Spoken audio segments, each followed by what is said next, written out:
Check this out.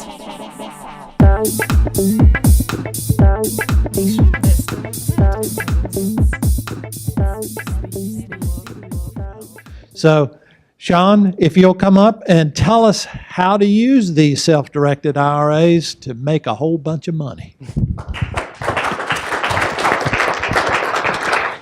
Appreciate that. Thanks so much. Good evening. How's everyone doing? Awesome. A lot of energy tonight. I'm so excited after Ben's deals, man. I wish I was doing those sorts of deals. Thank you so much, Walter. Walter's done a lot of inspections for my wife and I over the last few years. Tremendous resource. So certainly, if you need a home inspector, he's a great individual to use.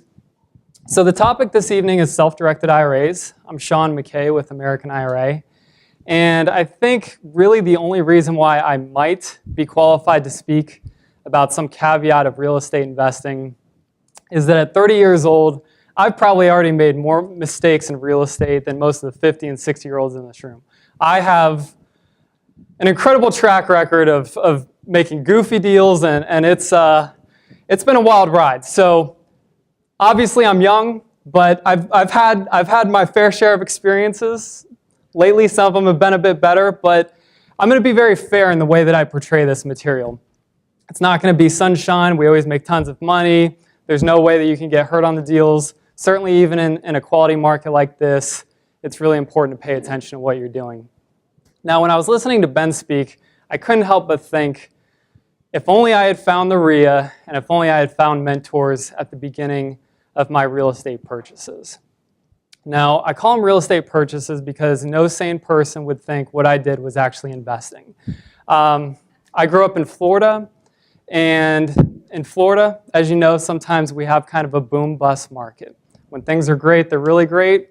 When things are not great, they're rough. And so in the early 2000s, the one thing you can say about me is I'm pretty ambitious.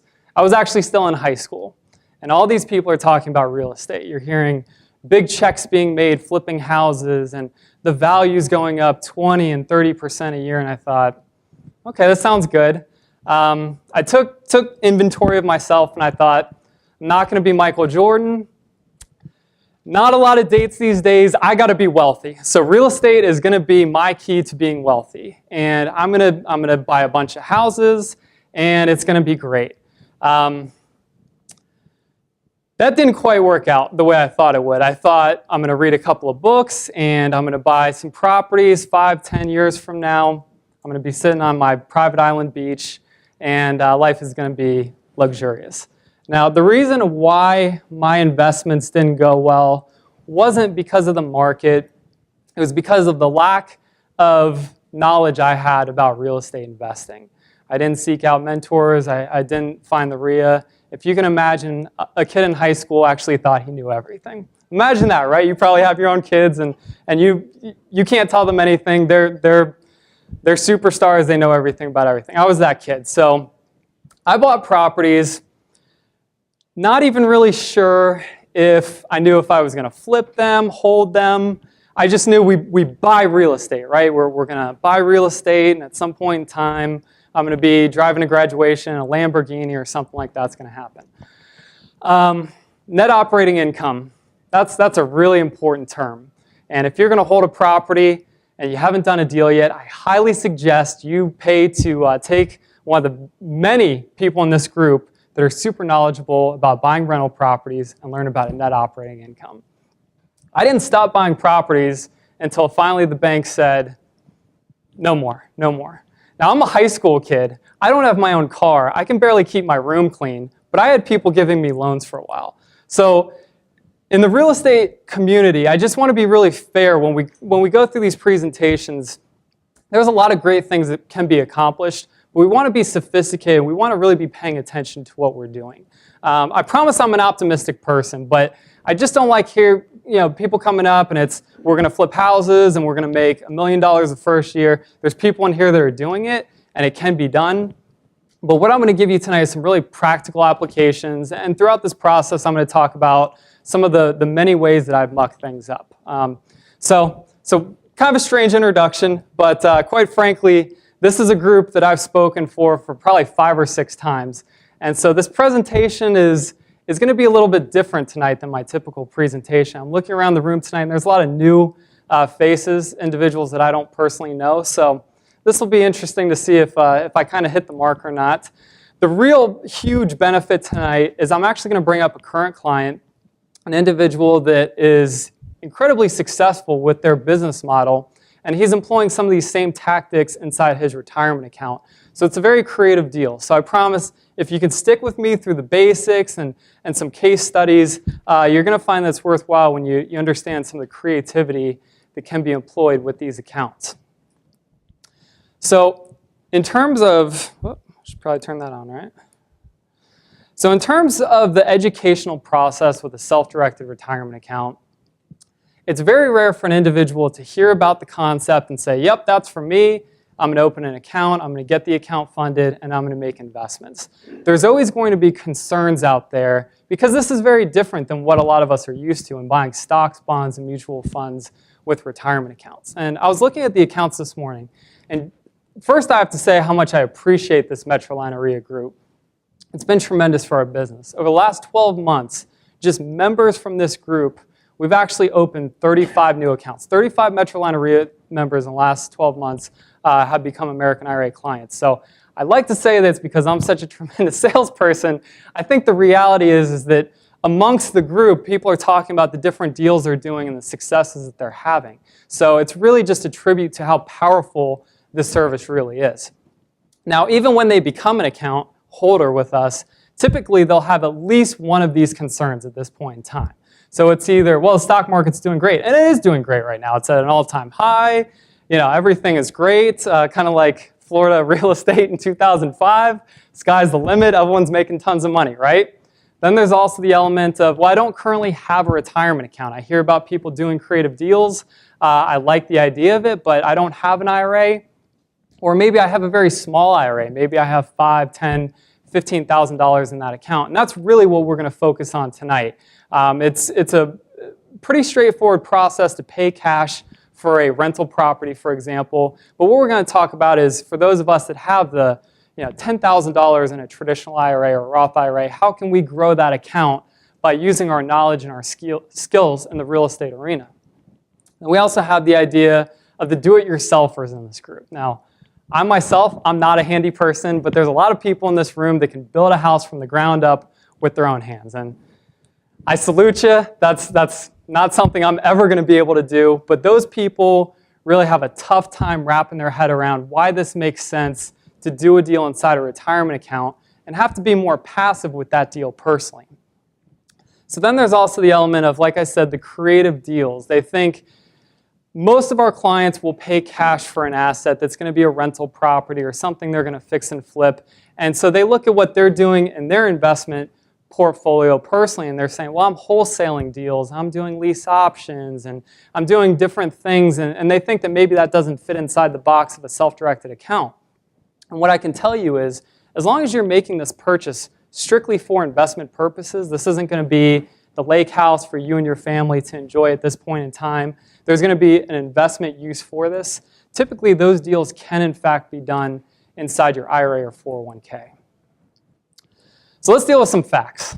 It's great for me to say, this is what the public is, this is what we're doing. The reality is, based upon the studies, the average individual at 55 years old has approximately $70,000 in their retirement account, their IRA or 401k.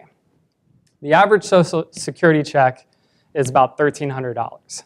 So if we say as real estate investors that we're sophisticated individuals and we're going to get 12% on our money, right? Which to keep money always working at 12% is a challenge. That's something that I think a lot of us are proud of if we're doing this year after year after year. $70,000, that's going to be what, $700 a month? You add that to the $1,300, we're looking at $2,000 a month that the average individual is going to have to live off of. So let's hope that we don't have a mortgage. Let's hope that we don't have any toys or any sort of expenses, because that's kind of lean. So the reality is we need to look at our situation first and foremost and say, where are we trying to go, and let's map out a game plan for that. as I said, mentors are incredibly, incredibly important. When I started, I didn't have the mentors, I didn't have a direction, I was all over the place. Since I moved to the Carolinas, it's been incredible. Everything from our owner, Jim Hitt, he's been an individual that's really given me a foundation of knowledge and showed me how to create wealth through long-term investments. Chad Carson, someone that my wife and I actually took coaching from. And it was an expensive situation. You know, it's not, I'm going to buy somebody lunch. This is a really full financial commitment. But we understood that this was so important for our future. This scares me. This is, to me, the most terrifying slide someone can put up, because I look at this and say, I'm not an extraordinary human being. I'm probably going to be doing what everyone else is doing. You go with it, you go with the flow, and this is kind of where we're ending up today. So I think it's really important that we're grounded. And most people, I think it's surprising to understand that most people don't even know what's going on with their retirement account. If nothing else, hopefully this evening or this weekend or some point in the near future, you'll look at your portfolio, your IRAs, your 401ks, and analyze what you're currently doing and see if this is something that makes sense and if it's going to get you ultimately where you want to go and allow you to actually be able to retire. So we've looked at the numbers, okay? So the average individual has about $70,000 in their account.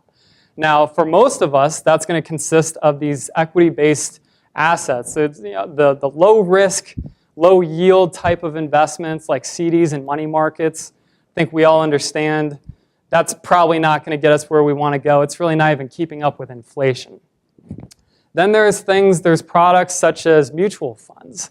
My dad's a financial advisor, and I don't pretend to be terribly sophisticated with that stuff, so I always bow to his knowledge on that stuff. He's a fan of the mutual funds. You're diversifying your risk, and that can be really beneficial. But most of us have invested in mutual funds, and most of us have seen the crash, and most of us lost half the value. And thankfully, it's come up, right? We're at an all-time high. Where are we going to go from here? I don't know. But mutual funds and stocks, the premise of a self-directed account is you're going to invest in what you know and what you understand. If you're really sophisticated with stocks and you understand how to make a rate of return, have at it. I don't understand it, but you can do incredibly well with that. Certainly there's tons of people that have created incredible amounts of wealth through different equity-based products. But ultimately, I think, especially for a real estate-based group, the reality is we probably don't understand the stock market more than the average individual, and the average individual has $70,000 in their account at 55 years old. So just a little bit of food for thought. I promise this is my last slide on stocks, but I'm just a little leery of the stock market these days. I got an economics degree in college, and what that means is I can tell you that one of three things is going to happen moving forward with the stock market. It's going to go up, it's going to go down, or it's going to stay the same, right? And to me, I see two of the three as probably not positive outcomes. If it goes down, we just went through 2008 again. Hopefully it's not 30, 40, 50% of the value. Hopefully it's what they call it, what are the nice terms they use? A correction, an adjustment, things like that. So maybe it's 5%, something like that. So if it goes down, we're losing money, right? If it stays level, let's say it stays level for a year, or it stays level for 5 years, we're essentially not getting a rate of return, right? The value of our portfolio is the same. And as we know with mutual funds, it's made up of a bunch of different stocks and different products in there. And so this idea of we're investing for the long term, to me, doesn't really compute if all we're doing is investing in mutual funds, because we're not identifying a stock that we think, hey, Coca-Cola, this is going to be great for the next 50 years. We're going to hold on to this. This is going to be a value play. These money managers in New York and all these places, they're buying Coca-Cola one day, they're selling it, it's Pepsi, it's Procter & Gamble, whatever it is. We don't know what's going on. I don't know what's going on. And my dad, who's a financial advisor, he doesn't know what's going on. I asked him one day, I said, what's in a mutual fund? What stocks are there? Let me look and see if this makes sense, if you're telling me I should invest in mutual funds. He said that's not the way it works. They don't print out a schedule of all the stocks in the mutual funds because it might change daily. Well, then how do we know what we're investing in, right? It's like we're just throwing darts at a dartboard, maybe blindfolded and maybe drunk. I mean, it's a little bit scary to me. So I've said my piece on the stock market. I'm going to leave it there, but I just really think that we should look at our portfolio and say, it's at an all-time high. Is this an opportunity for us to look at our stocks and perhaps take some profit, right? Take some of that money and do something a little bit different. And maybe that's real estate because that's what we understand a bit better. So a lot of us in this group do a great job of creating profit through different deals, wholesaling properties, fix and flip deals. There's a lot of really interesting and sophisticated people in this group that I always try and learn from as much as possible. And so what we're ultimately accomplishing, most of us, is when we do deals personally, we understand that the best case scenario is we're going to make a nice chunk of profit, and with that nice chunk of profit, we're going to give part of that to Uncle Sam. Maybe that's 20%, 30%, 40%, but if all goes well, we have an equity partner in that deal that's going to get a nice little chunk of the cash. And there's nothing wrong with that. Because when we look at real estate investing, I think of it from two different perspectives. There's the deals that maybe the people that are full-time, you have to do deals because you have to put food on the table, right? I respect that. I put food on the table for my family by selling retirement accounts. So we all have to put food on the table. But above and beyond that, as investors, we're trying to get the best rate of return, and we're trying to keep as much of that money as possible. That's where the retirement accounts come into play. Because ultimately, when you do a deal inside your retirement account, regardless of the type of account you have, that money is going to be either tax deferred or tax free back to your retirement account. So it's really important to understand that if we're really making a long-term investment and we're trying to build that wealth, the fastest way that we can compound that money is to not pay taxes anytime we flip a house or wholesale a deal, something of that nature. So that's really the premise of this service that we provide, is the record keeping for your retirement account so that you can make these sorts of investments. So as it pertains to the individual, what we've been taught as financially responsible individuals is, in order to retire, there's going to be a few different elements to that financial table that will keep us stable and will allow us to retire. The first one being pension plans. And certainly my grandparents, my grandfather worked for Shell Oil for decades and decades, had a tremendous pension plan, and allowed them to be able to retire in style, and it was a great lifestyle for them. Certainly, generations moving forward, pensions are probably not going to be one of those elements associated with our retirement portfolio. Also, Social Security. I am not even nearly smart enough to figure out the national debt and is Social Security going to be around, but let's say that if it's around, maybe there's going to have to be some adjustments associated with that program. Maybe we're not going to get the $1,300 check, maybe it's going to be $600. So that in and of itself is probably not going to, once again, allow us to be able to retire. So if we look at this, we're kind of left with just a few elements for our retirement future, right? It's personal investments, and it's our IRAs and our 401ks. And as I said, there's people in this group, they don't need their retirement account. They've built businesses, they have tremendous rental portfolios. There's a lot of great things that can be done with just personal funds and knowledge and know-how and sophistication. But I think the bulk of the group like this, a RIA group, is usually it's people like myself that we have a full-time job, and maybe we do a deal or two a year, and we're trying to supplement, we're trying to plan for our future, but a lot of us aren't full-time making $300,000 a year with creative investment strategies and things like that. So personal investments are terrific, but we also got to look at our retirement account and make sure that we're building that and making that part of once again, a strong table, financial table for us, and understanding it's really going to be personal investments and retirement accounts. So let's clearly define what a self-directed retirement account is. And I break it down into a couple of different components. And so the first one is, as the name indicates, this is truly self-directed. Now, some of you might know our owner. He's been an investor. He likes when I say this, longer than I've been alive. He's tremendously sophisticated. He's had a lot of successes. And you say, yeah, I want to open an account with American IRA, and I'm gonna run these deals through Jim. I'm going to have him vet these deals and see what he thinks of that. Unfortunately, we're not able to do that. This is self-directed. You as the account holder, you're making the decision. Certainly there's going to be perhaps investors in this group, realtors, whomever they may be, that you're going to lean on for that second opinion and to add value to that conversation. But ultimately, this is self-directed, and you are the captain of that ship. The second component is that our industry has really kind of coined this term self-directed to indicate that typically we're talking about alternative assets. So although you can still do stocks, bonds, and mutual funds with us, where we really shine is the alternative assets. Purchasing real estate, being a lender, being the bank for perhaps another investor, investing in a privately held company, or maybe you like other hard assets like gold and silver. There's a lot of things that can be accomplished, and the way the IRS code is written is it actually tells you what you cannot invest in with your retirement account. It's IRS code 4975, which essentially tells us we cannot buy collectibles or life insurance policies with our IRA or 401k.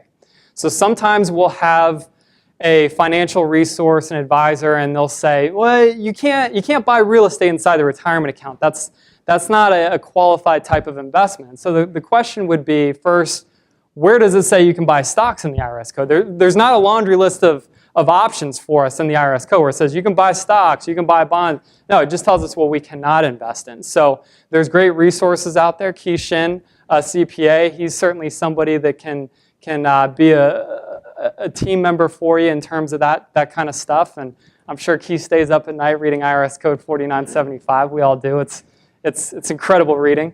But that's really what we're talking about with the self-directed IRA. It's the same account, but we're giving you complete flexibility with this retirement account, okay? So if you have a traditional IRA currently, you're going to have a traditional IRA with us at American IRA. Now, at American IRA, we're a small boutique provider of this service. We've been around since 2004, and we're never going to be Bank of America or Wells Fargo in terms of the volume of clients or the assets under administration. We have about 3,000 clients, about 300 million in assets under administration. So we're growing at a nice, healthy pace, and we're just able to compound, thanks to groups like this, our client base on an annual basis. And it's a terrific business model. Now, as I said, ultimately, we are just the record keepers for your retirement account. We do not provide product options for you. If you open an account and you say, I'm interested in gold, for example, we're not going to say, okay, this is the specific company, this is the depository, this is self-directed. So you are ultimately going to have to find your own resources as it pertains to your investments. Certainly on the educational end, we try and bring as much as we can to the table, but we are not attorneys and we are not CPAs. So we want to make sure you understand our role is to do the record keeping associated with your asset. Now at American IRA, our headquarters is in Asheville, North Carolina. That's where the important people are. That's our processing team. That's where Jim is. He's overseeing the operations. In Charlotte, I'm kind of off here on my own, just in La La Land. I get to hang out with real estate investors all day, try and get a little bit smarter. Every once in a great while, buy a rental property, lend a little bit of money. But that's the way we're structured. That's our hub. That's where the processing is done. And Charlotte is really our sales department. We do weekly live talks. Thankfully, you guys are great to allow me to speak at events like this and subgroup meetings and try and spread the word with professionals in the community, the CPAs, the attorneys, and things of that nature. But that's really the way we're structured. I'm the lone wolf over here, and then everyone's having fun over there in Asheville. So as I said, when it comes to the self-directed accounts, any account can technically be self-directed. The one exception is if you have an employer-sponsored plan with your current employer.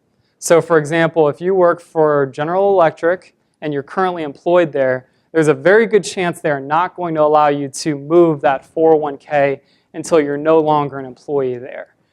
Typically, the rule of thumb I use is the larger the company, the less chance there is they're actually going to let you move that retirement account. But certainly any IRAs or old 401ks or old 403bs, those can in fact be self-directed. So as I said, if you have a traditional IRA with Fifth Third Bank and you decide, I want to kind of dip a toe in, I want to move just a portion of my portfolio, you can still keep that traditional IRA and open another traditional IRA with us at American IRA. Now, the thing you want to keep in mind is you can't make double contributions, right? So if you're under 50, the annual contribution is $5,500 to that traditional IRA. And so you can't make $5,500 at Fifth Third and $5,500 at American IRA. That'd be terrific, but the IRS they're savvy people. So now, as we look at the investment options, as I said, the way that the IRS code is written is it tells us what we cannot invest in. So this is by no stretch of the imagination a complete list of what can be done, but these are certainly the more popular investments that our clients are currently making. So as we look at real estate, we look at the physical real estate that our IRA or 401k can purchase. And it's everything from raw land to condos, townhouses, single-family houses, all the way up to large commercial buildings. The IRA or 401k can actually purchase that asset. Now, it's the owner of the asset, so we want to be sure that we understand, as the owner of the asset, it gets all of the income if it's the sole owner. Conversely, if there's any expenses associated with it, they're going to have to pay for those assets as well. A lot of our clients like to, with their retirement accounts, actually be lenders for other investors. It's easy to be passive. They understand the asset class of real estate, so it's a way that they can get their money working. It's secured by 123 Apple Street, and they can get whatever rate of return they agree to with that borrower. So that's once again a way to diversify the portfolio. Maybe they have rental properties personally, but they want to do some hard money lending out of their retirement account. Then there's also some elements that are still kind of in that real estate realm, but are just kind of a little bit different, not necessarily something that comes to mind off the top of our head, like buying tax certificates. I'm actually going to talk about an example here tonight, how that flows and that the retirement account can actually bid at a physical auction on a tax certificate, or if it's an online auction, there's the ability to invest in those certificates as well. So depending upon the state you're interested, there can be some ways you can do that as well. LLCs. Sometimes we see individuals where they want to be involved in a project where it's larger than the amount of money they have in their retirement account, and maybe they have some friends that are also investors, and they want to get together, form an entity like an LLC, and the LLC will then go on to make that investment. So an IRA can actually be a member of an LLC, and that's certainly something that I probably don't talk enough about, but that's a way that you can kind of do bigger deals than you thought might be possible inside the retirement account. As I mentioned, there's also things like precious metals and privately held companies. I'm sorry, because we're recording, if you don't mind, we're going to save the questions for the end. Now, privately held companies, I think, is really kind of a cool concept where individuals are going to invest in maybe a startup company. Maybe there's someone you know in Charlotte, and they're getting a business off the ground, and they're raising money, and they're probably not aware, frankly, that they can actually use retirement accounts as a source of startup capital. That's certainly an option. And then sometimes there's businesses that are in existence, and maybe they want to go to the next level, and they need that infusion of capital. Once again, retirement accounts, they can either have an equity position in that company, or maybe they're just going to have a debt instrument, maybe secured by some sort of collateral or machinery for that business. So once again, we see a lot of cool and creative things coming down the line. And I think frankly, as I do a better job, hopefully in the future, of talking about some of these creative concepts, we're going to see clients doing more and more creative deals there. So as it pertains to a real estate concept, as I said, if it's for investment purposes, chances are you're going to be able to do that deal inside your IRA or 401k.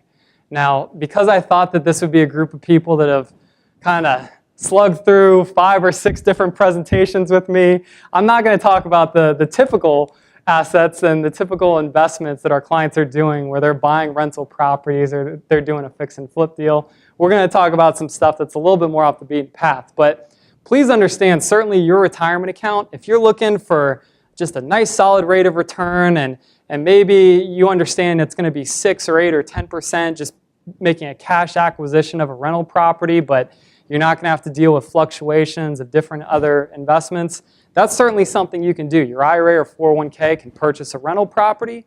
All the rental income comes back to that asset. Conversely, any and all expenses, whether it's property taxes, the HVAC goes out, you need to paint the property, et cetera, all of those expenses will be paid for out of the retirement account. Fix and flips. Fix and flips is certainly something that we're seeing a lot more of these days. You know, Tyler was talking about the state of the market, and it's interesting to hear that, you know, we're still feeling good about things. There's momentum, prices are going up, inventory is low, so it seems like there's an opportunity for those sophisticated individuals to do some fix and flip deals inside that retirement account. Maybe they're doing direct mail and they find that distressed property and they can add some value to it and turn around and sell it to a retail buyer. That certainly can be done inside the retirement account. And then there's some things that are once again, I don't do a great job of talking about them on a typical basis, but our more sophisticated clients are also, they're controlling properties with their IRA or 401k through doing wholesale deals or doing options where they see something that they can identify and put under contract well below the market value. That retirement account is going to put consideration, and that's key. The retirement account has to have consideration, earnest money, if you will, on that property. And maybe they have someone in the group that they can sell that property to at a markup. Maybe it's $3,000, $5,000, $10,000, where that profit for wholesaling that deal comes directly back to the retirement account. So once again, we got to put food on the table, but at a certain point in time, we're looking at these deals and saying, we don't necessarily need that cash right now. Why don't I do that real estate deal inside of my IRA or 401k? So just something that I think is kind of interesting. And joint ventures, really just kind of a partnership scenario where, once again, maybe your retirement account doesn't have enough money to do that deal outright. Say it's a $100,000 house and you have $70,000 in your account. You're not going to be able to pay cash for that house.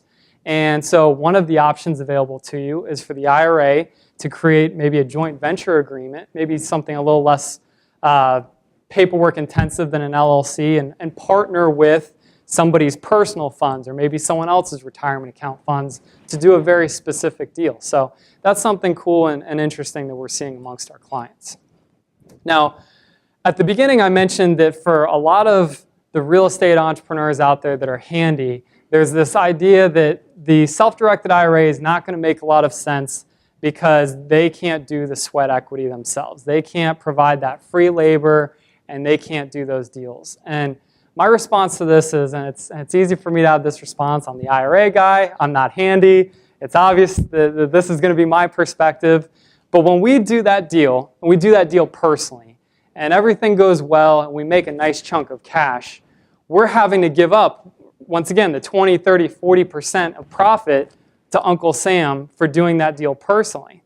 Now, conversely, if we do that same deal inside the retirement account, we're going to have to pay out handymen, contractors, whomever they may be, to provide the labor, but we get to keep 100% of that profit because all of it comes back tax deferred or tax free.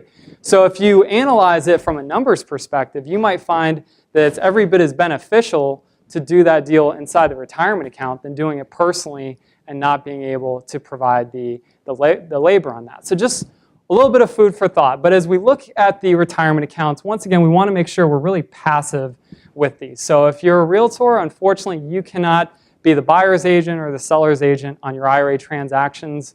If you're a professional like an attorney, you're not going to be able to do the closings. And as I said, the sweat equity. Now, the last component is really kind of debatable in our industry, but a conservative stance is you also shouldn't be the property manager for a rental property owned inside your retirement account. And the rationale is that with a rental property, it's kind of not a matter of if, but when we're going to have to file evictions, right?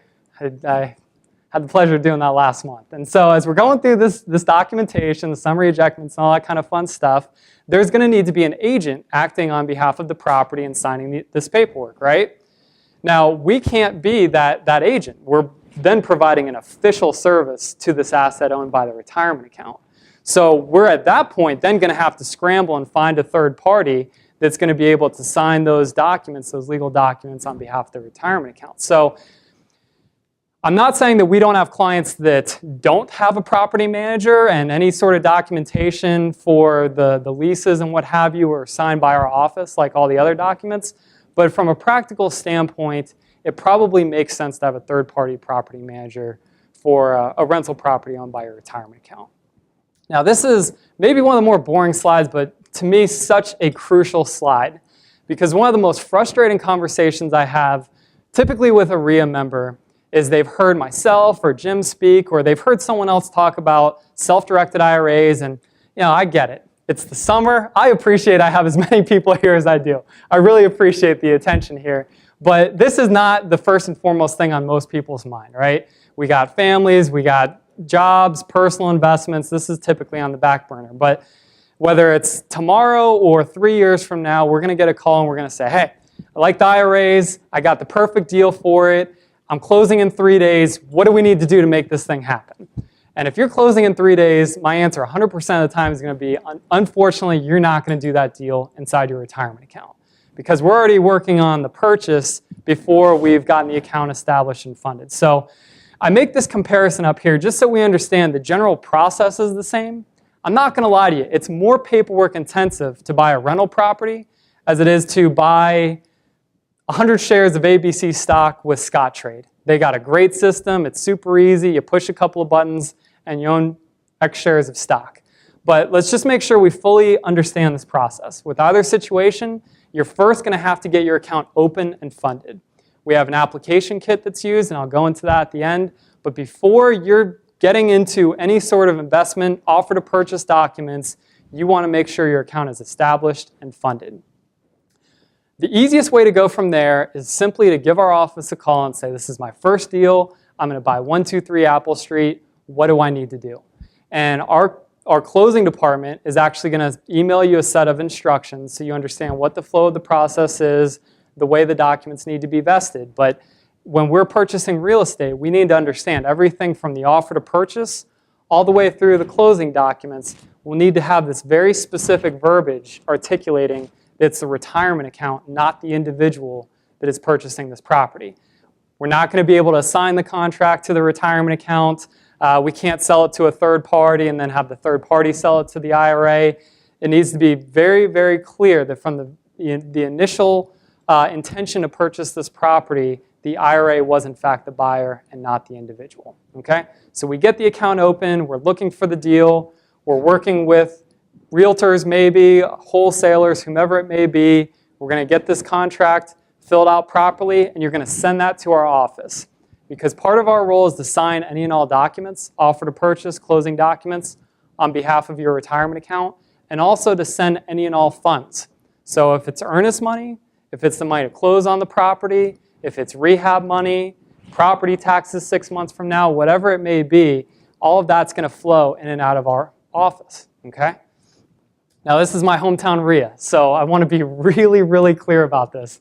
This is more paperwork intensive. Okay? You want to allot a proper amount of time to make sure you're getting these deals done. If this is the quick cash, quick close, I'm going to close in 10 days sort of offer, and this is your first deal, boy, I hope that account is already established and funded, and we're going to be really efficient in working with the paperwork and working with the closing attorneys. Because ultimately, it's really kind of done at the pace that everyone is getting their parts of the puzzle taken care of. So nobody heard me say, oh, yeah, you open the account, 3 days later, you own the property. I don't want to hear any of that. We want to be really fair in the way we're presenting this. This is paperwork intensive, but at the end of the day, if you fix and flip the house and you make 50 grand, then that's 50 grand tax deferred or tax free. There's no tax consequence.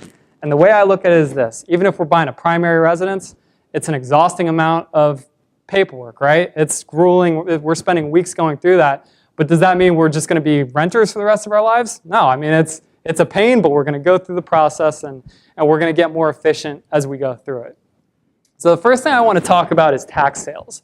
And like I said, really the gist of the presentation tonight is to talk about how we can work smaller retirement accounts. Because a lot of us might be in that situation. Maybe we only want to move over a small portion of our portfolio, or maybe we just have a small portfolio. So we got to get that working, and we got to get something going inside of our retirement accounts and inside of something that makes sense like real estate. So in terms of tax certificates as a whole, the basic premise is simply that you're purchasing delinquent property taxes for a homeowner that has not paid their taxes for the previous year. I believe it's almost always the case. And so the county puts these liens up for auction, and we'll go through a few different states. I'm most familiar with Florida, where I'm from, but there's going to be a process in which there's essentially going to be two outcomes.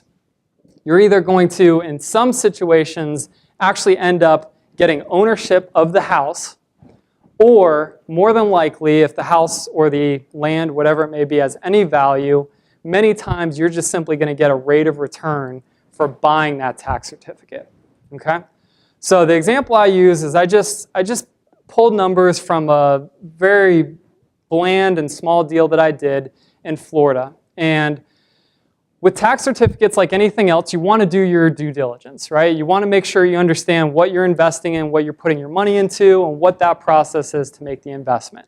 And so I've learned from my high school and college years of buying dog properties at dog times and dog areas and all that kind of stuff. So before I made my first tax certificate investment, I sought out everyone I knew that had purchased tax certificates, picked their brain, and they were great, and they kind of gave me the lay of the land. And so I said, okay, to me, it seems like the key is you want to identify things that the hedge funds, the big Wall Street money is not interested in. And so in Florida, what I found was the tax certificates that were over $1,000, typically it was much more likely that the hedge funds would come in and they would buy all these certificates. They felt like there was probably some value to the property and they were at least going to get a good rate of return. And so it made sense for them to gobble up pretty much everything that there was. And so what I saw was, and once again, this is an area I was familiar with. I was born and raised in this county. And so I saw that there was this development that was unfinished. And it was actually marked as industrial land. So as you can see from the tax certificates, there was very little value, very small lien for each of these lots. But because I had my mentors, I did a little bit of homework, I understood that the county just simply mismarked those tax certificates. And so what I found was that those lots, even in our horrendous market, were easily worth $20,000, $25,000 a piece. So I'm looking at this going, I'm putting out for each lot, what is it, $700, $800 for this lot, and there's going to be one of two outcomes, right? I'm either going to make 18% on my money, or I'm going to end up with these lots and I can sell them probably back to the builder, and I'll say, hey, I'll give you a discount, I'll sell them to you for 10 grand a pop, right? So I felt pretty good that first and foremost, my money was securing that deal and I would be able to get a good rate of return. Now the other thing I want to mention, especially about Florida tax liens, is there's kind of a reverse interest rate bidding, where the interest rate starts at 18%, but the winner of the bid is actually going to be the individual or the corporation that's willing to take the lowest rate of return available. And so with a lot of the hedge fund money, you were seeing these things bid down to 4 and 5%. Was a very small investor, I can't have my money working at 4 and 5%. I'm not going to get anywhere, right? So because, once again, these liens were mismarked, nobody had bid on these, and these were what we call over-the-counter certificates. So I could just go on there, I could buy them, and I could get my full 18%. So the gist of this is, I don't expect people necessarily to go and buy certificates in Florida, is there's a ton of small little niches out there for us as small investors that we can take advantage of opportunities that the hedge funds are unaware of.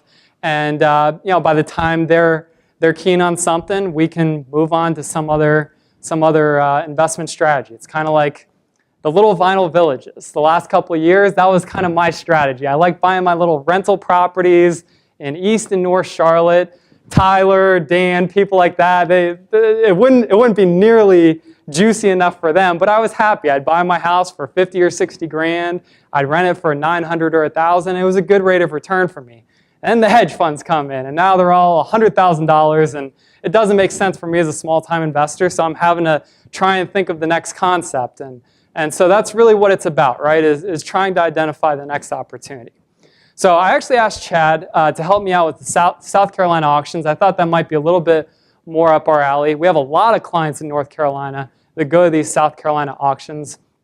And so typically they're at the end of the year. And so what happens with these is they're live auctions as opposed to Florida. Florida, you got your online auctions. It's nice and easy for the hedge funds. And it's kind of like buying stock almost. You push a couple of buttons and you own the certificates. With South Carolina, it's old school. You have the live in-person auctions, and if it's a big county, it might be over 2 days. And so the gist with this is once again, they're selling certificates, and the rate of return is 12%. And I believe the price for that certificate actually goes up. So you're bidding upon the price that's actually going to end up getting the 12%, right? And so once again, there's ultimately going to be two conclusions. You're going to get paid off, or perhaps you're going to end up getting this property. And I do know people that have actually ended up getting a property through these tax sales. Now, like with any investment, you certainly want to be cognizant of what you're getting yourself involved with. And as I said, I haven't done South Carolina, so I'm really just speaking upon what some people have been willing to share with me. But when it comes to buying a tax sale property, essentially there's going to be a 1-year redemption period for them to be able to pay you off. And then after that period, you're typically going to have to pay another year's worth of tax liens on the property. So it's going to be 2 years. So if you went to auction and you bought it for 2013 and it doesn't get redeemed, and let's say it was a $1,000 certificate, 2014 rolls around, you're going to pay another $1,000. Maybe there's costs associated with getting the tax deed for the property, but ultimately for a few $1,000s, you might end up with a property that's worth $50,000, $60,000, and it might be a great rental for you. But one of the things that I've heard with this is you want to be very careful because it can be challenging to be able to get clear title, to get a different sort of deed associated with it. So it might be very challenging if you were ever to try and sell that property to a retail buyer, for example. But if you think about this, let's say you have $5,000 into a property, and let's say you got to put another $5,000 into it, and that property rents for $800. You bought a property for $10,000 that rents for $800. Why not hold on to that forever, right? That's a heck of a rate of return. That's better than anything I've ever come up with. So once again, just kind of a strategy to think about as we're looking at our investment portfolio and see if there's something that interests us with our small IRAs. The next one is a strategy that I've been using since those darn hedge funds have taken my little vinyl villages. I said, okay, I got to keep my money working. I got to be doing something productive here.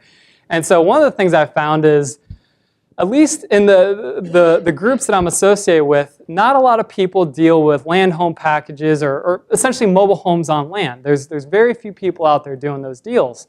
And so what I found is there's really an opportunity to lend on certain types of projects associated with those properties. So in this example, it's a very straightforward concept where the IRA is just simply going to lend money to the entrepreneur, and it's going to be secured in this case, by a mobile home on land. Some of us are saying, mobile home on land, maybe not something I want to deal with, but I can tell you it can be lucrative. So I've done a lot of these deals. I've worked with this investor for probably about 5 years in a variety of ways. I've been doing these land home deals for quite a while now.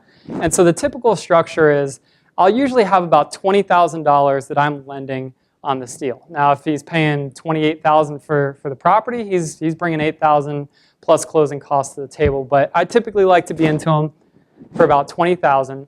And our agreement is that I'm going to receive $1,000 for lending this money, and I'm going to get that every 30 days.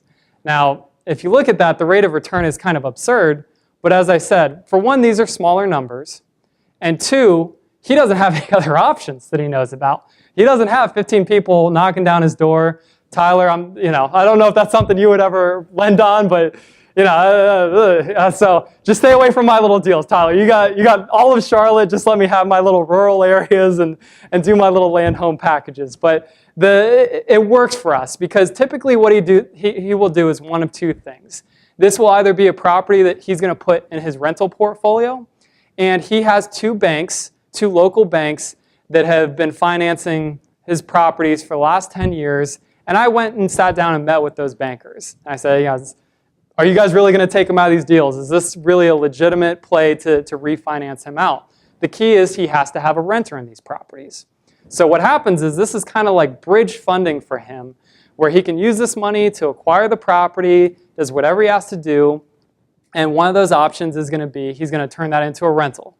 So the bank's going to cash this out. It's going to be maybe less than 30 days. I get my $1,000 and we move on to the next thing. The other option is going to be there's more and more investor activity, even in more rural areas. So he's got investors that are coming in, and they typically like these sorts of properties. It's a low barrier to entry because maybe they're buying this property for $30,000 as opposed to a stick built that they'd have to pay $100 or $150 for. And there's good rent values. With a lot of these properties, they're renting for $750 a month. So as a lender, I look at this and I say, I'm not going to be thrilled to death if I have a mobile home on land that's 45 minutes away from my house, but I'm into this thing for 20, and maybe there's going to be some foreclosure costs. Say I'm into it for 25 grand, and the thing's renting for 750. That's a pretty good number. So hopefully I can at least get made whole and get out of that deal if this investor is not able to perform. So hopefully that made sense. So ultimately, I'm lending money, mobile homes. He's either going to rent the property to get me out of that and do a refinance out of that, or he's going to sell that property to another investor, and we're going to move on to the next deal there. So, once again, $20,000 investment, you're making $1,000 a month. Maybe you can do a few of those a month. It can be a nice little lucrative part of the portfolio there.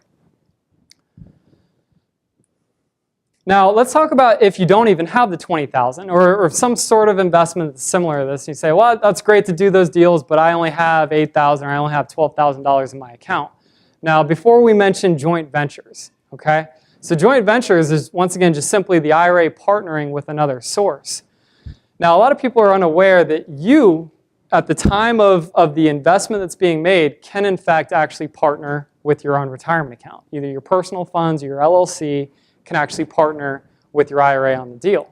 Now, the key thing to remember is if you're partnering with your IRA, everything must be split pro rata. So in this example, the IRA, I think that breaks out to, it's a 40-60 split. So the IRA is going to get exactly 40% of the income, and the individual, their LLC, or maybe it's a family friend that they're doing a pro rata split, they're going to get 60%. So it's going to be a 40-60 split for that deal. Now, it can be a lending deal. It can be the purchase of a home that's going to be a fix and flip. It can be a rental property. There's a lot of different ways that we can slice that up. I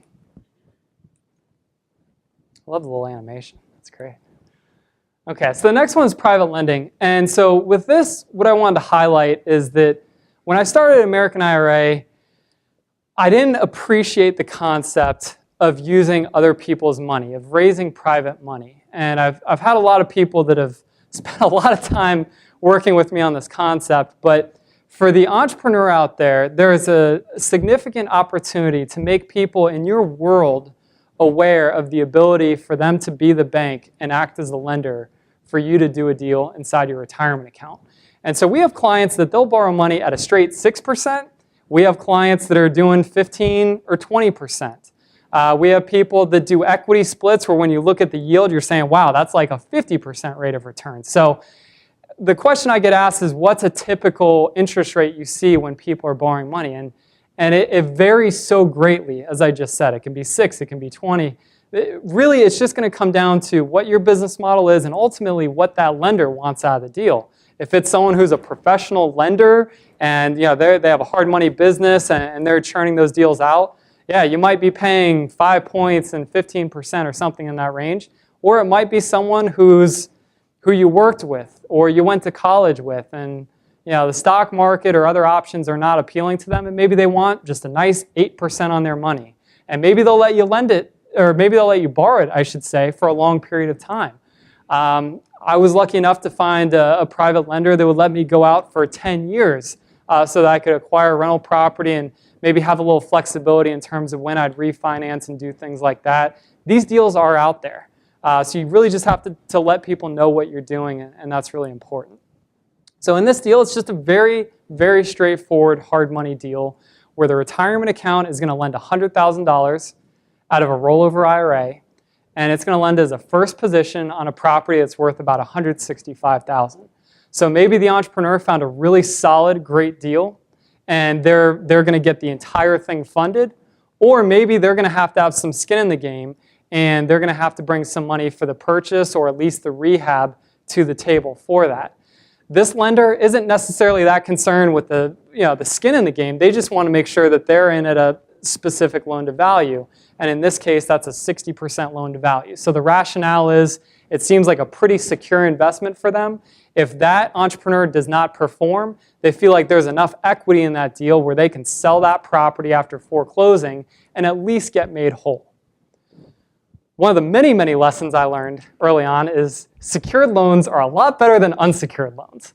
Some of most horrendous investments were lending money unsecured, and savvy people out there, they'll borrow a little bit of money at first. Maybe it's a couple $1,000s, and yeah, they're going to pay you $100 a month, and you're working on your calculator, and you're saying, wow, that's like 100% rate of return a year.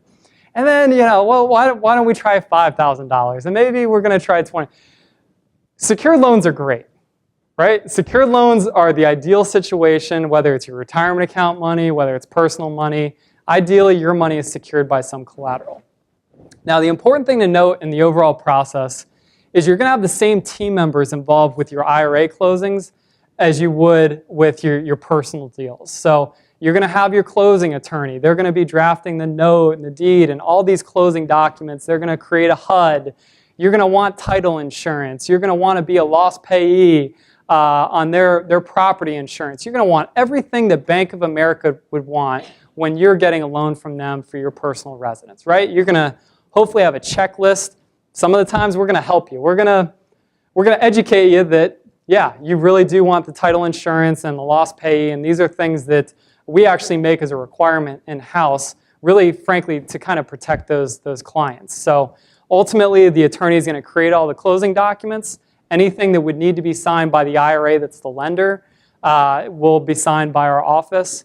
And ultimately, the IRA will be the owner of the property. So typically, the things that I see are that if it's a $100,000 loan and it's the 5 points, which is $5,000, usually that's a situation where the funding of that deal will typically only be the $95,000. You're kind of taking the points on the front end out of that deal, and then when the loan is repaid, you're going to get $100,000 in principal back, plus you've been getting those monthly payments. So I believe it was 12%. $100,000 is going to be $1,000 a month of payments being made back to the retirement account. So this deal took 5 months. You made $5,000 in interest, and you got 5 points. You turned $100,000 into $110,000. Not nearly as sexy as the deal that Brian's going to show us, but it's a base hit, it's solid, and it's a way that if you annualize that rate of return, that's really, really good. So Brian's going to talk to us about a deal where there's going to be a lot of moving parts involved. Okay? He has a very specific retirement account called a solo 401k. And a solo 401k is essentially for the sole proprietor. It's an individual that's self-employed and does not have any full-time employees, outside of perhaps a spouse or what's called a highly compensated employee. And this is going to be an individual that makes 6 figures plus, and that's not going to be most of our situations. So Brian's going to be grabbing the mic as I explain the solo K. So with the solo K, there's a lot of interesting components. With our IRAs, the Roth IRAs and the traditional IRAs, the contribution limits for individuals under 50 is $5,500 a year. That's how much money you can put into that account. Not to say you can't grow that thing exponentially, but that's just the money we can personally contribute from our wages each year. With the solo 401k, it's got an incredibly high contribution limit, but more importantly than that, because there are some other plans like SEP IRAs, for example, that have the same contribution limits, but the interesting thing is how you get to that contribution limit. So for example, with a SEP IRA, you can put 25% of the earnings from that business into a SEP. So if you make $100,000 in that year, you're going to get $25,000 into that SEP. With a solo 401k, the first $17,500 that business makes can go directly into a salary deferral component that's either Roth or traditional money. So depending upon your tax bracket, it might be Roth monies, it might be traditional monies. Definitely want to have a conversation with your CPA. On top of that, the earnings from that business, depending upon your entity structure, you're going to get either 20 or 25% of the income associated with that business. So in that $100,000 example, your business makes $100,000. If you're under 50 years old, you're going to get $17,500 right off the top, and on top of that, at least 20%. So you're looking at another $20,000 on that business model. So you got your 17.5 and your 20, as opposed to the 25 that you could put into a SEP IRA. Okay, so it's a high contribution limit.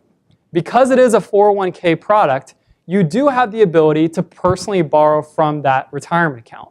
Now with IRAs, typically there's not going to be a mechanism where you're going to be able to borrow from it. If you have some extenuating circumstances, you can perhaps take a distribution of the money, but it's not a quote-unquote borrowing scenario. With a 401k, you can actually borrow $50,000 or 50%, whichever is less. So if you have a $40,000 account, you can borrow up to $20,000. If you have a $400,000 account, you can borrow $50,000 from that 401k. The retirement accounts have the ability to borrow money.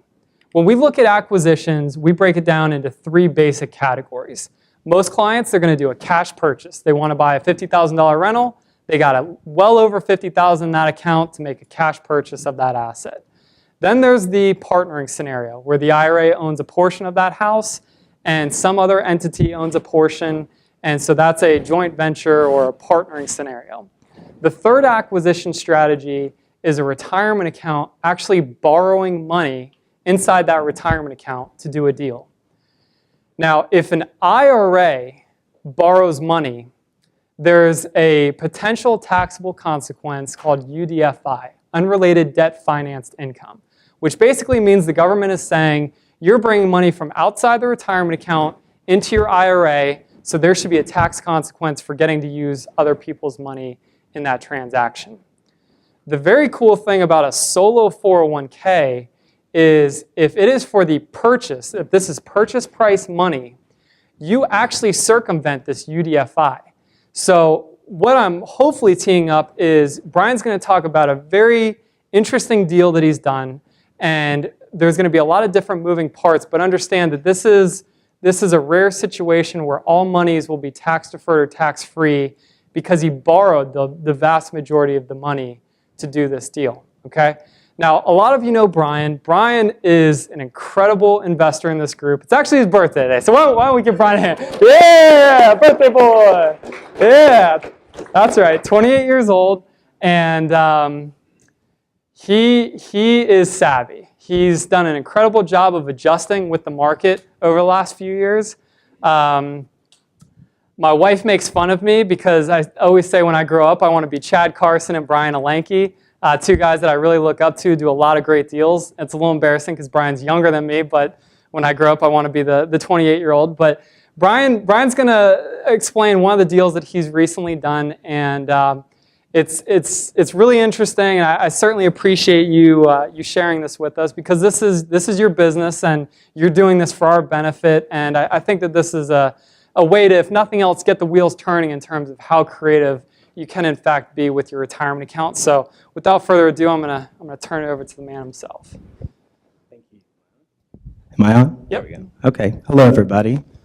So I'm going to talk about a deal that I'm currently doing in my solo 401k. As you guys can see, I am 28, so I know you're thinking, what does this guy know about retirement accounts? I originally got into it for the tax benefits, and I'll get into that as well.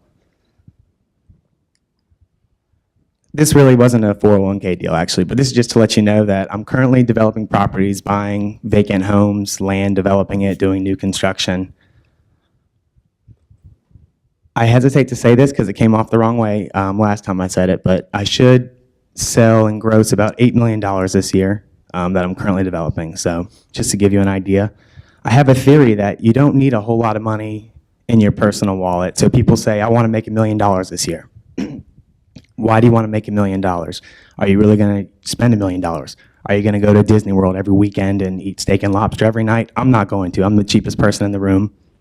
Well, yeah, I see a couple. I'm one of the cheapest person in the room. So I have a theory that instead of making $1 million and then having Uncle Sam take $300,000 or $400,000 of it back away from you, and you're really only going to use $100,000 of it, and you're going to reinvest all of it, why don't you try to make that $100,000 or $200,000 in your company? And then take that other $800,000 of profit, those deals, put those in a retirement account. That way you're only maybe paying $50,000 in taxes, and all the other profit will be tax deferred, tax free if you can figure that one out. Anyways, this is a vacant lot that I purchased in my 401k. It's currently on the market, and we're negotiating an offer with someone, so I'll get into that.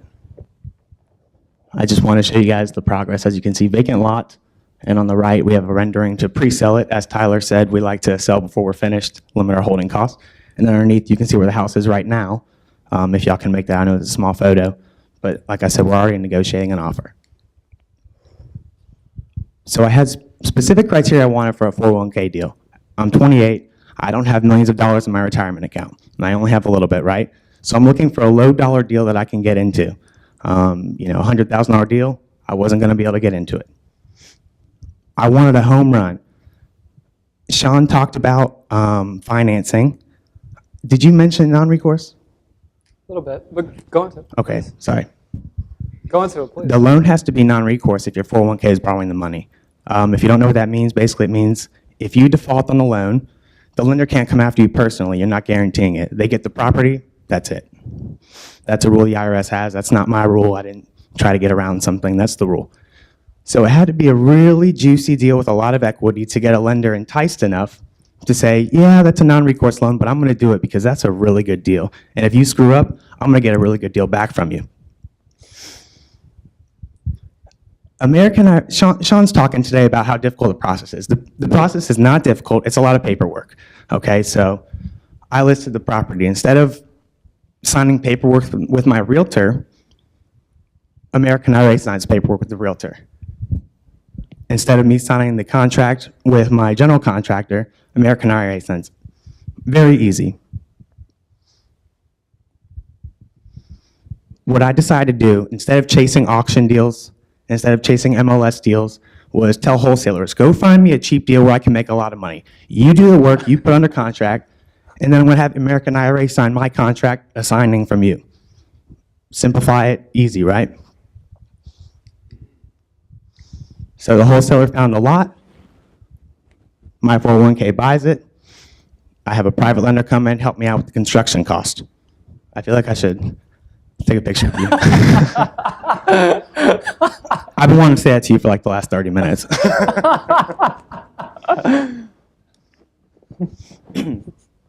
So I ended up buying the lot for $28,000. This is a entry-level home, cheap to build. Let's call it $180,000 to build this house, okay? Got that non-recourse loan. Again, this wasn't like slipping a non-recourse clause in a note with my grandma and taking advantage of anybody. This was going to a very savvy investor, explaining the deal, explaining my track record. In fact, I even text messaged him and said, this is non-recourse. You understand what that means? Which was kind of arrogant because he knows a lot more than I do. And he said, this is not my first rodeo. So, fair enough, right? Anyways, he believed in me. He believed in the deal. We did the loan. Let's call it 12% interest for 6 months. Closing cost to buy it, to sell it, realtor's cost. Wholesaler's going to get $5,000 when I sell it. Sorry. Rough profit of $54,000. I put in 28. I bought the lot. Make 54 off of that. Tax deferred. All goes back to my 401k, and I'll reinvest it and do another one. Again, tax deferred, tax free. Leveraged my 401k. It was a true win-win-win. The seller was thrilled. She hated that lot, paying taxes on it for years. Wholesaler thrilled. I'm thrilled. Private lender's thrilled. Haven't cursed accidentally up here, so Jim is thrilled. And again, $54,000 off a $28,000 investment. So that's pretty much my deal. Not too bad, right? Thank you. Appreciate it. So really the premise of that was, obviously a lot of people in here aren't necessarily doing building right now, but it's taking your area of competency or expertise and applying that to your retirement account. I'm doing rinky-dink little loans. Brian's doing large construction projects. We all have our little place that we're falling into, right? So that's really what it comes down to, is investing in what you know and what you understand. So once again, I do want to make sure we understand the process. First, we use that application kit. We get the account established. We need our application, our fee schedule, a copy of the driver's license.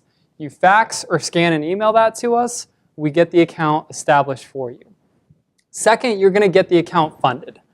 If you currently have an IRA, typically you're going to use our transfer form. You're going to fill that out. You're going to send that to our Asheville processors. Remember, that's people doing all the work. They're going to fill out our portion, and then they're going to send that to your current custodian, whether it's Bank of America, Wells Fargo, whomever it may be. You as the client, please follow up with them as well as we do. They're not really concerned about making us happy and making sure that the monies get transferred in time. If you as the client are proactively following up with them, that's going to hold a lot more weight than just another financial company trying to get the monies moved over. So there's going to be a direct correlation between how proactive you are and how quickly those monies get moved over to us. So that's getting the account funded. We're then going to be looking for an investment that makes sense for our portfolio. And so essentially there's going to be two general components anytime you make an investment. The first is our internal document, what we call our bi-direction letter. And that lets us know the asset class, what you're investing in with your retirement account. There's also going to be specific documents pertaining to your investment. The documents we need for you to purchase gold is going to be different than the documents we need for you to purchase a tax certificate. So our processing team is there to walk you through that process.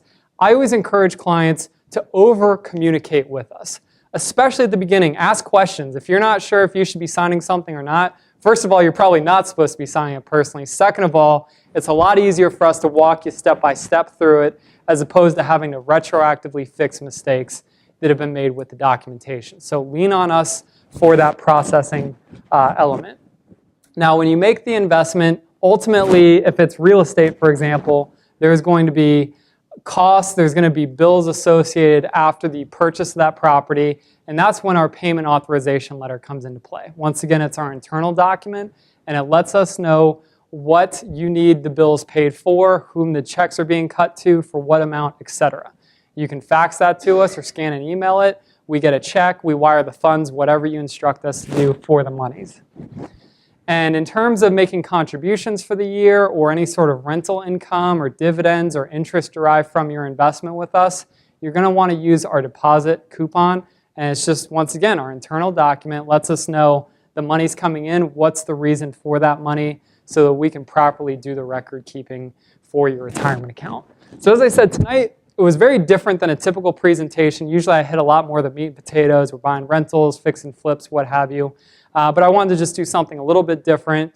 If you do have a smaller retirement account, or you're looking to do something where you're going to be growing your account exponentially and you want to go from $10,000 to a couple $100,000, we actually do have a series. We call it the David G series, where Jim actually spent hours with one of our clients that turned a few $1,000s into over $250,000 in a few years by using creative real estate techniques. He's a real estate investor in Asheville, and he did a lot of cool things, like he would wholesale houses, he would get options on properties, and so it's really kind of an interesting story to hear. You know, he's a part of his RIA over there in Asheville, and it's a great way to learn from a fellow investor as to how we can once again be working those small accounts, or even if you have a big account, you know, apply those same principles to those accounts as well. If you are interested in that series, Jim, do you have a sign-up sheet? If you wouldn't mind passing that around, or a business card, you know, we'll certainly be here till the end tonight, and you know, please let us know. We can help moving forward. Now, at American IRA, well, I'll make this just a really quick wrap-up for you. But as I said, we're a local company. I live here in Charlotte. I work here in Charlotte. So it's a little bit different than dealing with a firm that's maybe on the West Coast or in Ohio or whatever the case may be. There can be a benefit to having local resources.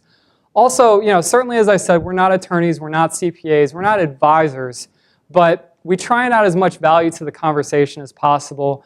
And frankly, I find that there's a lot of disconnect in our industry because there's people talking about self-directed deals, and typically it's real estate.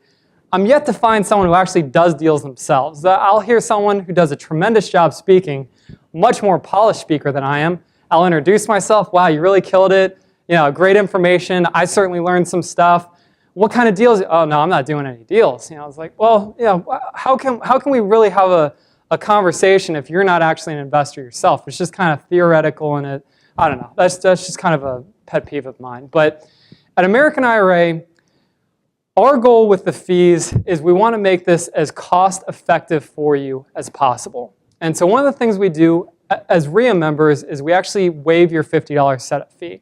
Like I said, I really appreciate the business we get, you tolerating me speaking at events. You guys are great to me. So we waived the $50 setup fee. The annual fee is a flat $285 a year, whether it's a $10,000 account or a $10 million account. The only exception is if it's less than a $7,500 account, the annual fee is $165, okay? So your annual fee is either $160 or $285 a year. And our thought is this: if you do a great job, you grow your account from $5,000 to $250,000 like David G. I didn't do anything. We filled out paperwork, we took your direction, so we shouldn't be able to charge you more for an annual fee because you're a prolific investor. Brian, I'm probably going to figure out ways to charge him more money just because he calls me every day. But no, there's a lot of great people in this group, and it's a pleasure to be a part of the community. And we want to make sure that we're as fair as we can be with the fees. Now, a lot of our work is done when a client purchases an asset or when a client sells an asset. We consider that a transaction. So clients have two options for their transaction fee with us. The first is unlimited transactions. If you're going to do any sort of volume whatsoever in your account, you're probably going to go with the unlimited transactions for $165. The other option is what I consider kind of the a la carte option, where it's $95 anytime you buy a property or $95 anytime you sell a property. So if you buy and sell a property in the same year or you buy multiple properties, it's going to be more cost effective to go with the $165 a year. Okay? Now, above and beyond that, you're really looking at hard costs. It's $10 anytime we have an outgoing check. Let's say it's the property taxes for the year.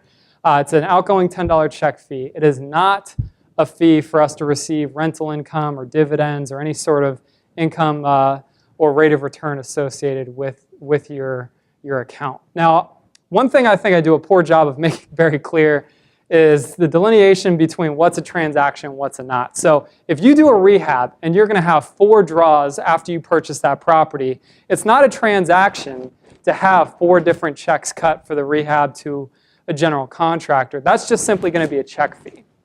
A transaction fee is purely when you're acquiring a new asset inside that retirement account or when you're selling an asset. So I think a lot of times people think, frankly, it's a lot more expensive of a service than it is. So it's $10 outgoing check fees, $30 for wires, that's incoming and outgoing wires.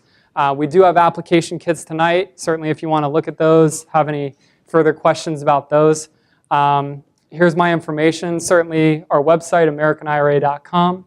The Asheville office number is 828-257-4949. Our Charlotte office number is 704-633-8155.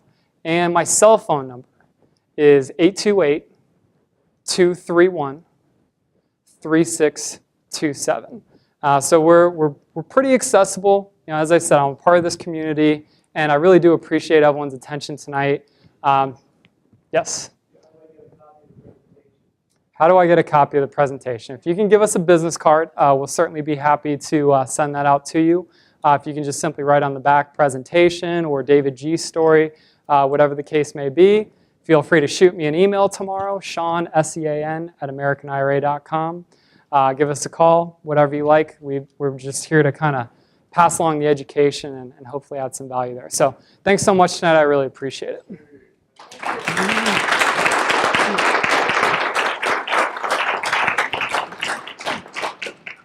Any questions?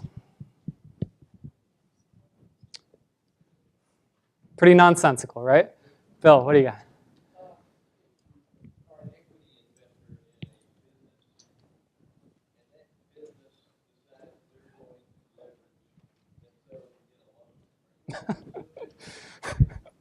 That's a great question.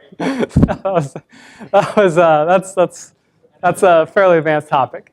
That's a good question. So ultimately, there's the potential for what we call UBIT, unrelated business income tax. If an IRA is involved in a business that is being levered up, there are many situations where that is going to create a taxable consequence. That's really kind of an in-depth discussion. I appreciate you mentioning it, so it's something to be cognizant of, that there could potentially be a UBIT taxable consequence. The thing to remember, whenever you're being levered up on a real estate deal or you're involved in a quote-unquote business inside the retirement account, is that as individuals we're used to, if we have a rental property, we get to depreciate the property, we get to write off the mortgage interest, et cetera, et cetera. Those are tax benefits to us as individuals. The same also applies to our retirement account when there's leverage being used. At that point, the IRS, the governing bodies that be, allow us to depreciate that IRA-owned property. They let us write off the mortgage interest. So there's going to be a net number that may or may not have a taxable consequence associated with it. So I want to be fair, but I also don't want to scare the you-know-what out of everybody. Yeah. Any other questions? Yes, ma'am.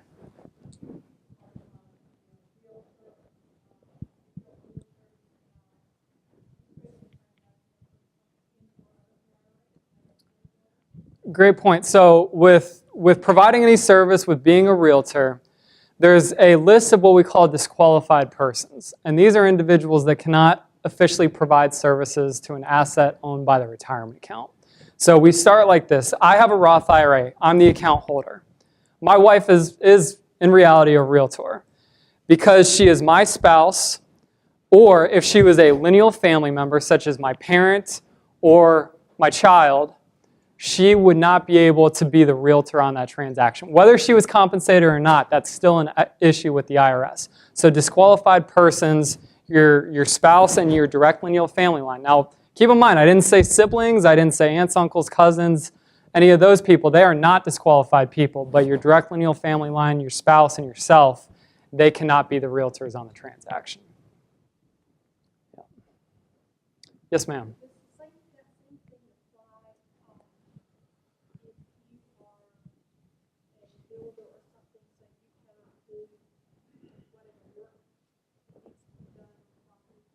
Are you talking about physical labor?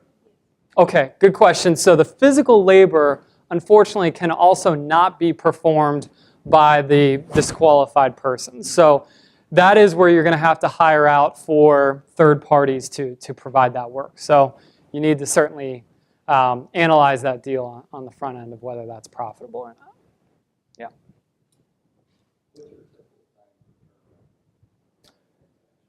On transactions, so I think of it in two components. We have the paperwork and we have the funds going out. So paperwork, Jim has a mandate in the office that if we get something in the afternoon, we need to get that signed around back to our clients before noon the next day. If it comes in the morning, we need to have it in the afternoon.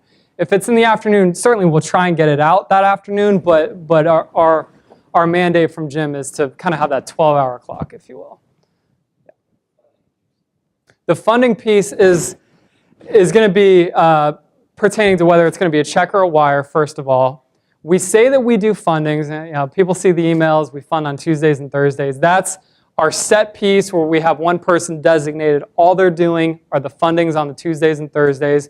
We do fund each day as needed by clients. So if you call us on Monday, you send in a payment authorization letter, we're going to have that check out within a 24-hour period. So once again, depending upon the time of the day, that check will be released. If it's a wire, then certainly that'll get to you before that U.S. mail piece will. Now, in terms of fundings for closings, the acquisition of properties, those will be in the form of wires. We find that it is almost impossible to have everything coordinated so perfectly that we can get a check out, and that's going to hit the trust account. It's going to physically be at the attorney's office in time. And so really, we've just made a mandate. If you're buying a piece of property, it's going to be in the form of a wire that the funds get there. Any other thoughts? Yes, sir.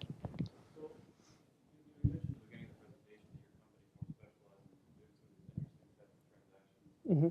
You also mentioned that you're not lawyers, you're not CPAs, so I'm sort of curious, if I want to do a transaction like this, I don't really know how it works.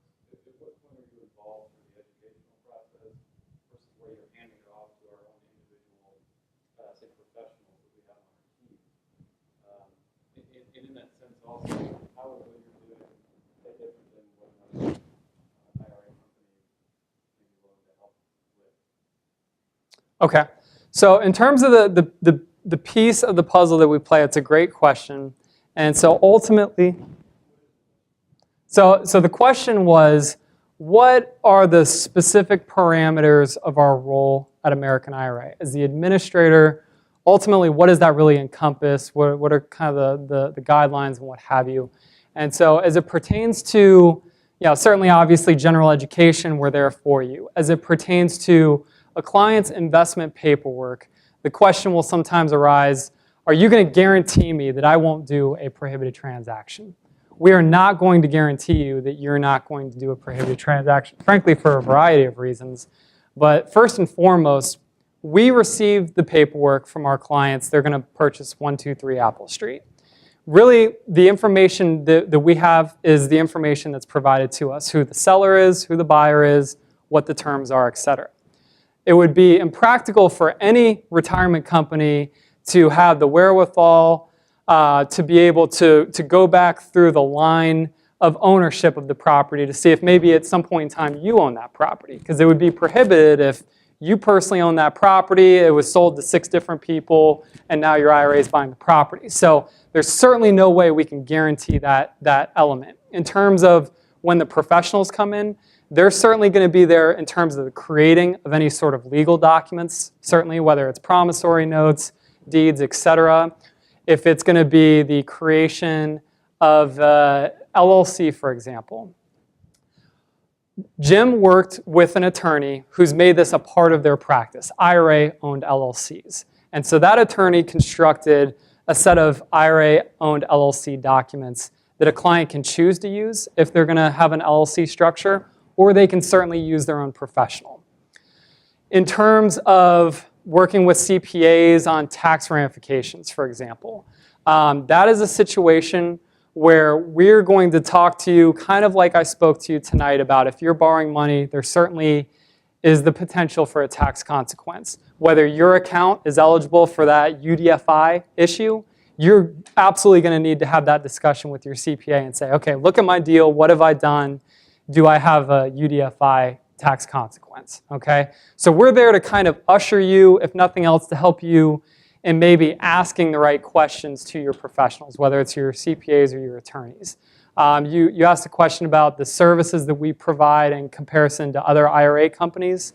Are you speaking about other self-directed IRA companies or just kind of the general scope of the retirement world? Yeah, I guess with regard to some of the more interesting type of transactions, not stock bonds, et cetera. Yeah. But you're speaking on certain things that I didn't know people really did. Yeah. Is that something that really any company provides, or is it really more of a specialty that we do? Okay, great. And so once again, the question is, does every financial company allow you to make these sorts of alternative investments? The way that retirement accounts are constructed, you are certainly eligible to make these acquisitions and do these transactions. It's really going to be predicated on the firm you're with and what they're willing to do in terms of providing services. So an example would be, and I want to be fair about this, clients can do stocks, bonds, and mutual funds with us. We do not have the technical capacity to do the on-the-second trading, the buying and selling of stocks on behalf of our clients. So the best way we've found to handle that is for them to open a Scottrade account, and they can go online and do their own on-time trading. Now, I mentioned my dad's an advisor. If you go to my dad and you say, I want to buy a rental property inside my retirement account, he's now savvy enough with me being in this industry to understand it can be done. However, his custodian, his back office will not allow him to give him the tools necessary so that that can be done with his company. So self-directed companies, there are not nearly as many self-directed firms as there are firms that will help you with these equity-based investments. It's certainly growing over the last few years as it's becoming more popular and more prevalent amongst the quote-unquote average investor. But for every stock company, for every self-directed company, I should say, there's probably 300 stock companies out there. As far as I know, I think we're the only one in North Carolina, actually, in terms of actual presence, headquarters, whatever it may be, even an office in North Carolina. As far as I know, we're the only actual provider of self-directed IRAs and 401ks. Good question, thank you. Any others? Yes, sir.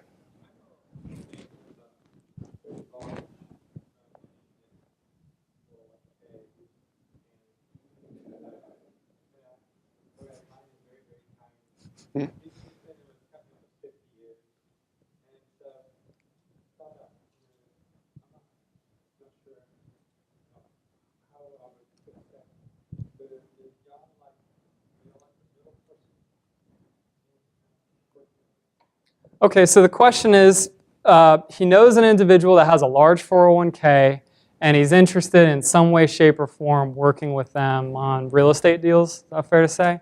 So a lot of what I do day to day is, to the best of my ability, I try to be a resource for entrepreneurs in terms of educating maybe potential lenders. So it really comes down to the personal interests, the personal desires of you as that real estate entrepreneur. Do you want us to have enough conversations so that you're comfortable being that expert and educating them on it? Typically, that sounds a little too laborious for a lot of people. So it might be in the form of a three-way conversation on the phone where you've prepped that individual and they seem interested in working with you in real estate. They don't understand how the retirement account works. So I'm not going to say, hey, you should lend it to any individual. I'm simply going to say, this is how a retirement account can lend money to an entrepreneur. You guys are going to work out the terms of the relationship, whether it makes sense for all parties. I'm not there to sell you. I'm simply there to be a resource in terms of the education of how it can be done.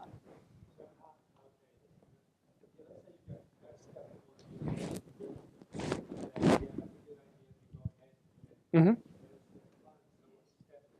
So step 2 is they're going to get the account established with American IRA. They're then going to get the account funded. And then you guys are going to work on finding a deal that meets your needs and that he's comfortable lending on, okay? You as the entrepreneur are ideally going to have a relationship with them where you have a document with us called an interested party document, which allows you to call into our office and say, hey, how's Joe Smith's closing coming? Do you guys have everything you need so that we can get this deal funded for the Tuesday closing?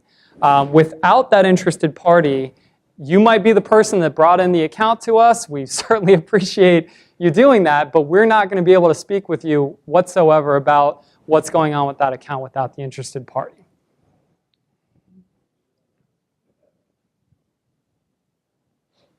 Does that make sense?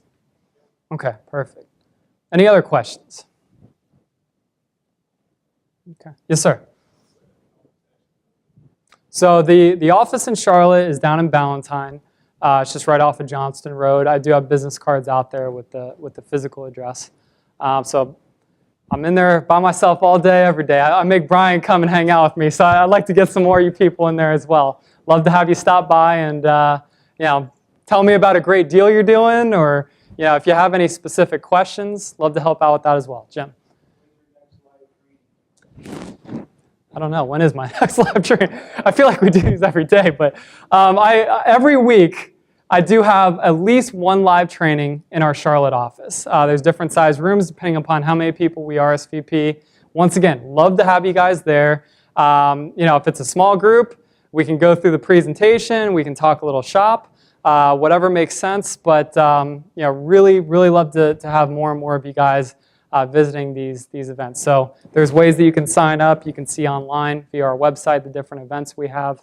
But Jim, thank you for mentioning that. We do have weekly training sessions in our Charlotte office. We have webinars. We do guest webinars. We've had Chad Carson on speaking about some different strategies. If you're stuck with your real estate investment career, I can't tell you how helpful Chad's program was to my wife and I. We were kind of in that rut. I had done a bunch of bad deals. I was terrified, frankly, to make another investment. I knew I needed to grow my rental portfolio. I knew I needed to do something. I needed to learn more skills. I needed to figure out how to work with private money. I would have paid 10 times what I paid for his coaching program. So if you're kind of stuck, whether you're a beginner, intermediate, he's also worked with advanced people.